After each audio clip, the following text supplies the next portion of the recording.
Welcome to this rugby obsession deep dive.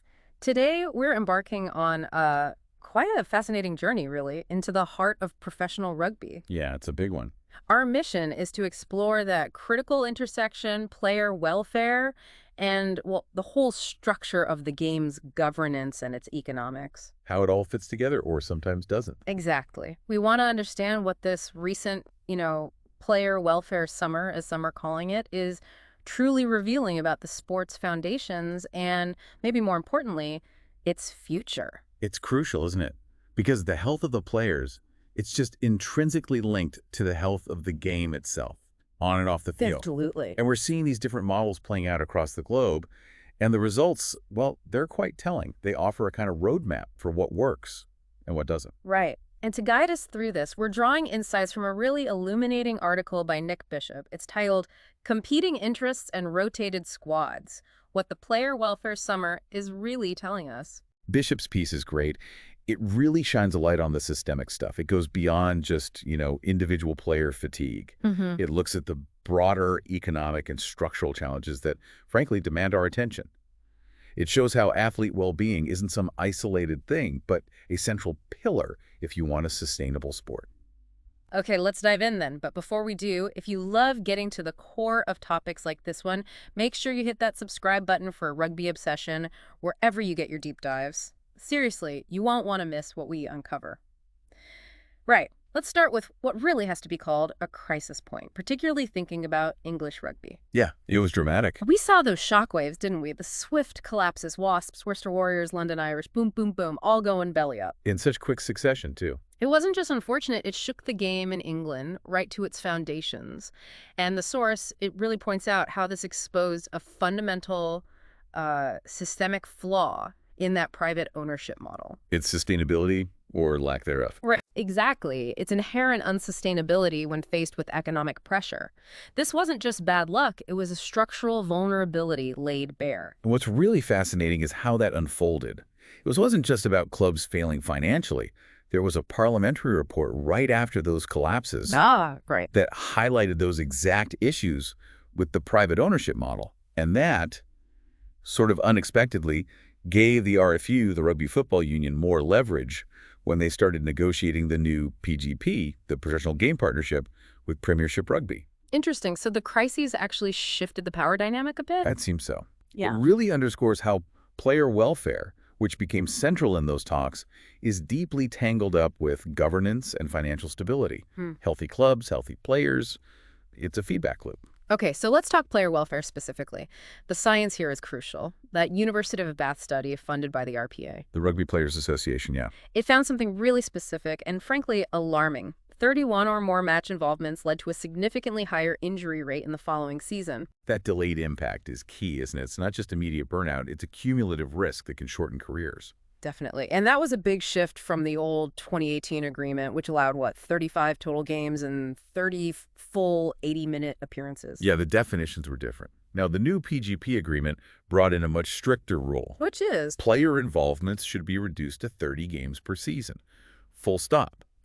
And crucially, involvement now means any time spent on the field, even a minute. Wow, okay. That changes things significantly for coaches. Hugely. Yeah. Directors of rugby, head coaches, they now have this monumental task. They've got to somehow predict future player involvements across all sorts of competitions over a whole year. How do you even do that? Well, as the source puts it, quite colorfully, they almost need a crystal ball. Yeah, I can see that. It's a genuinely complex logistical challenge. Balancing player well-being with the need to win, especially with sanctions for breaching these new rules, it demands foresight that's, almost impossible in pro sport. Predicting injuries, selection months out.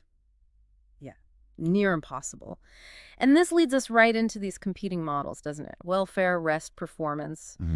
And the tendency, especially in leagues like the Premiership with private owners, is to pump a huge chunk of revenue into player salaries, like 90% or even more sometimes. Right, the star players cost a lot. So the logic follows, if you're spending that much on your big names, you want them on the pitch justifying that investment as much as possible. It's almost an unavoidable consequence of that financial setup. Maximize the return on your biggest assets, the players. And the evidence from past Lions tours just lays this bare, doesn't it? Oh, absolutely. Yep. It illustrates the tension perfectly. Think back to that really tough 2017 Lions tour in New Zealand, the Full Metal Jacket Tour. Brutal series. Afterwards, the Irish players, managed by the union, got an average of 83, 84 days of rest before they came back for the 2017-18 season. 83 days, okay? And England. Stark contrast, England players under their system had much less rest, somewhere between 55 and 71 days. The impact, pretty undeniable. Yeah, the impact on performance seemed pretty clear. The Irish guys playing in the 2018 Six Nations, they averaged, what, 4.5 fewer game involvements than the English players by the final weekend? Exactly, and Ireland won that Six Nations. Right. And the source notes a similar pattern in 2019. Yeah, when Wales won the Grand Slam, beating England. Now, Wales had its own issues with its model back then, but their players arguably had less demanding domestic schedules in Europe that year, giving them a relative rest advantage over England again. It's a compelling link. More rest seems to correlate with success. And I've seen this pattern just keep repeating in more recent tours, right? Offering even stronger comparisons. Definitely.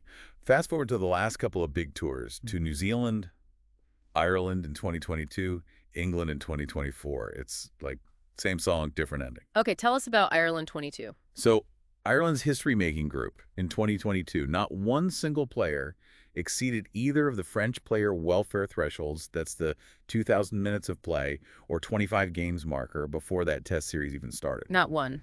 Nope. They managed the resources so efficiently. They won the series by, as the source says, tapering to a peak, strategically reducing workload before the big games. Masterclass in management, really. Okay, contrast that with England in 2024. Right. England decided to pick pretty much their main Six Nations team for the New Zealand tour. Welfare implications were clear.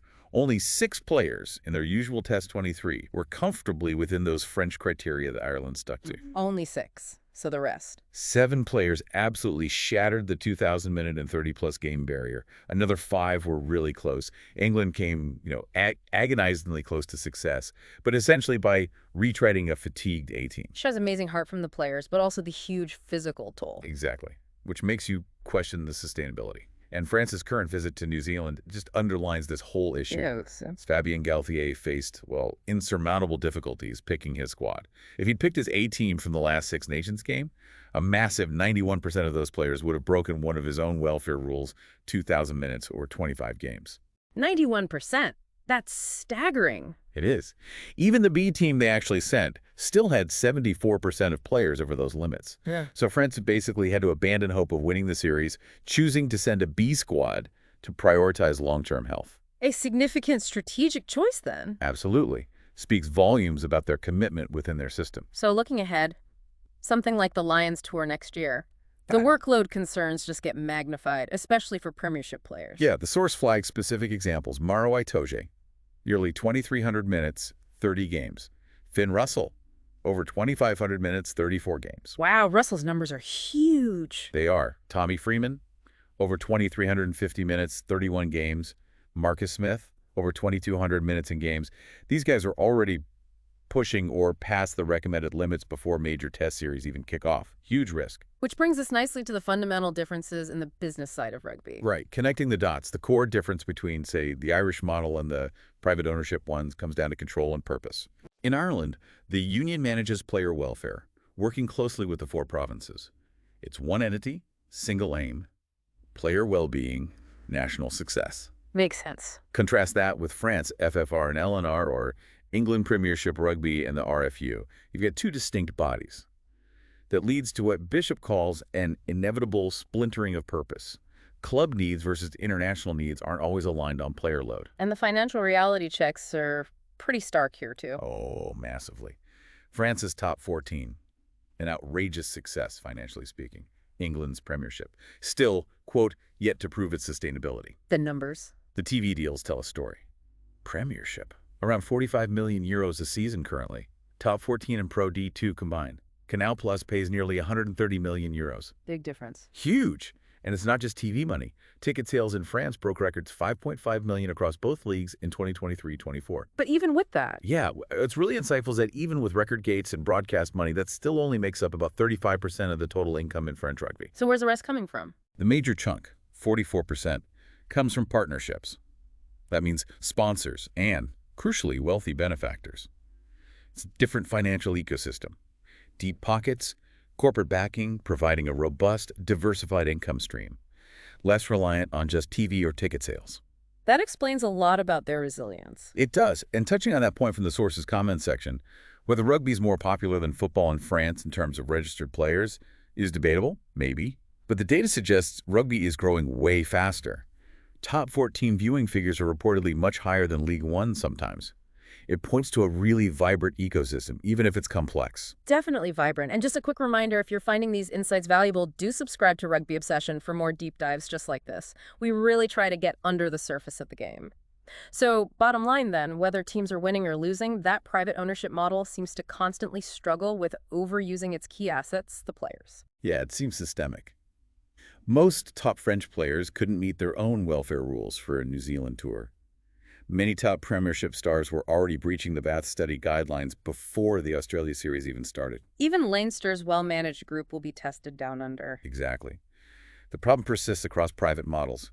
Just telling players to suck it up isn't a sustainable solution. So where do things go from here? Are there emerging solutions or trends? Well, unions are trying to adapt. Take Wales, described in the source as a new rugby backwater, sadly. They're thinking about a big structural change. What's that? Moving to a regional setup of just 2 teams East and West Wales that can genuinely compete at the top club level. 2 teams. That's radical. It is. But it offers a chance for more union control over player welfare, maybe a unified wage structure, more cohesive management, trying to build competitiveness and look after players after years of financial strain. And elsewhere. France, you mentioned. Yeah, French clubs are making fascinating, maybe even aggressive moves. They're hoovering up increasingly more young overseas prospects into their academies. Really? From where? Reports of them signing Aussie teenagers, setting up academy shops in the Pacific Islands. It raises big questions, though. Like what? Like the sheer squad sizes they'll need for the top 14 if they actually stick to the welfare rules. Especially with their GI rules favoring homegrown talent.